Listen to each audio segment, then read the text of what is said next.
Assalamualaikum warahmatullahi wabarakatuh. Kami dari Universitas Negeri Makassar, Fakultas Teknik, Prodi Pendidikan Teknik Bangunan 2023, kelompok A, semester 1. Video ini dibuat untuk menyelesaikan salah satu tugas mata kuliah K3LH, Kesehatan, Keselamatan Kerja, dan Lingkungan Hidup dengan dosen pengampu Dr. Anas Arfandi, MPD. Kami dari kelompok A dari 3 anggota kelompok. Sebelum kami masuk ke pembahasan lebih lanjut, izinkanlah kami memperkenalkan diri. Yang pertama, saya sendiri Ferdiansyah Pratama dengan NIM 230201500011. Selanjutnya ada Driawan dengan NIM 230201500001. Dan yang terakhir ada Muhammad Taufikur Rahman dengan NIM 230201501011. Baiklah, kami dari kelompok A akan mempresentasikan materi dengan tema ergonomi. Pertama, latar belakang. Ergonomi merupakan disiplin ilmiah yang peduli akan adanya keserasian antara manusia, fasilitas atau mesin, dan lingkungan. Ergonomi menempatkan manusia sebagai unsur utama, terutama dalam kenyamanan, kemampuan, dan batas lainnya.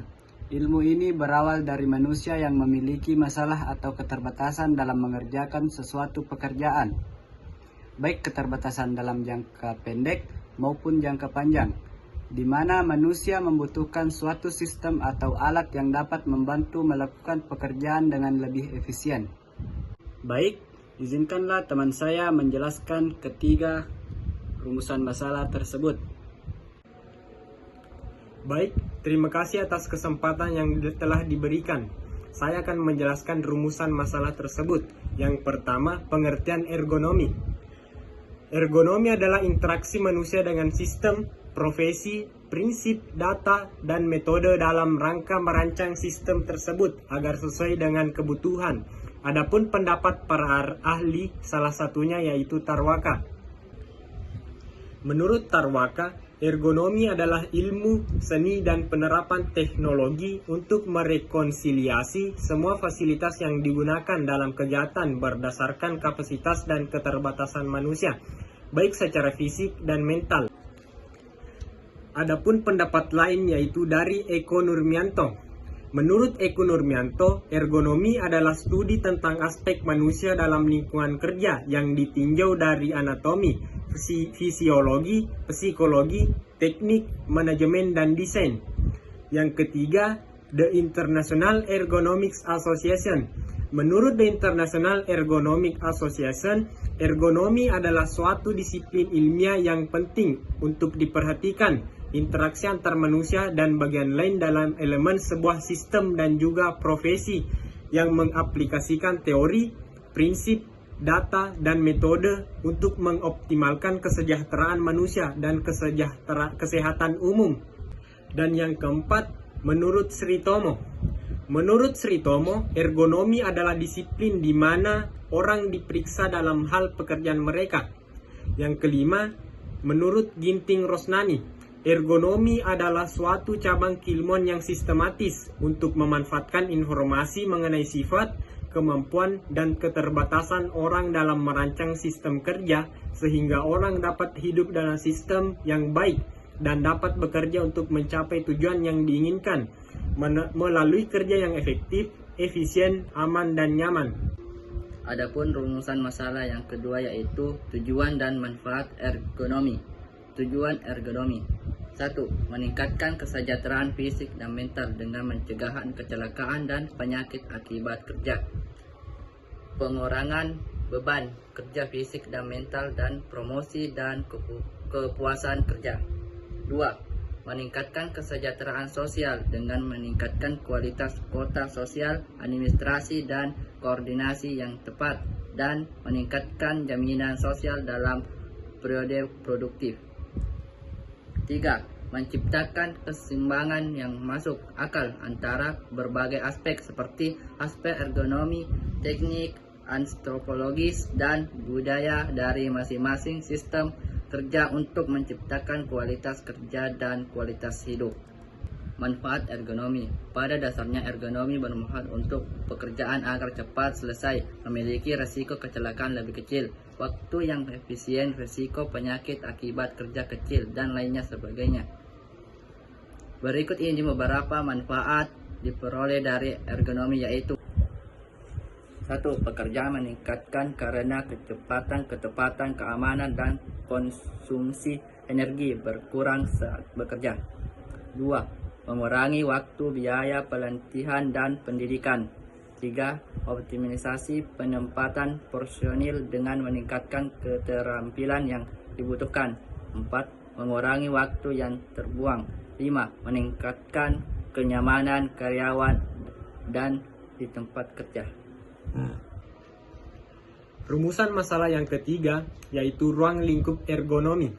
Permasalahan ergonomi dibagi dalam beberapa kelompok ruang lingkup, yaitu yang pertama, antropometri. Antropometri berhubungan dengan konflik dimensional antara ruang geometri fungsional dengan tubuh manusia. Antropometri ini merupakan pengukuran dari dimensi tubuh secara linear, termasuk berat dan volume, jarak jangkauan, tinggi mata saat duduk, dan lainnya. Masalah-masalah antropometri merupakan manifestasi dari kekurangan cocokannya antara dimensi ini dan desain dari ruang kerja. Pemecahannya adalah memodifikasi desain dan menyesuaikan kenyamanan. Yang kedua, kognitif. Masalah kognitif muncul ketika informasi beban kerja yang berlebihan dan informasi beban kerja di bawah kebutuhan proses. Keduanya dalam jangka waktu yang panjang maupun dalam jangka waktu pendek dapat menyebabkan ketegangan. Pada sisi lain, fungsi ini tidak sepenuhnya berguna untuk pemeliharaan tingkat optimum. Pemecahannya adalah untuk melengkapkan fungsi manusia dengan fungsi mesin untuk meningkatkan performansi sebaik pengembangan pekerjaan. Yang ketiga, muskuloskeletal. Ketegangan otot dan sistem kerangka termasuk dalam kategori ini. Hal tersebut dapat menyebabkan insiden kecil dan trauma efek kumulatif. Pemecahan masalah ini terletak pada penyediaan bantuan performansi kerja atau mendesain kembali pekerjaan untuk menjaga agar kebutuhannya sesuai dengan batas kemampuan manusia. Yang keempat, kardiovaskular. Masalah ini terletak pada ketegangan pada sistem sirkulasi, termasuk jantung. Akibatnya adalah jantung memompakan lebih banyak darah ke otot untuk memenuhi tingginya permintaan oksigen. Pemecahannya yaitu mendesain kembali pekerjaan untuk melindungi pekerja dan melakukan rotasi pekerjaan. Dan yang terakhir, psikomotor. Masalah ini terletak pada ketegangan pada sistem psikomotor yang menegaskan kebutuhan pekerjaan untuk disesuaikan dengan kemampuan manusia dan menyediakan bantuan performansi pekerjaan. Selanjutnya penutup. Itulah tadi penjelasan dari kelompok kami. Kami dapat menarik kesimpulan yaitu ilmu ergonomi di dalam buku karangannya Prof. Rev.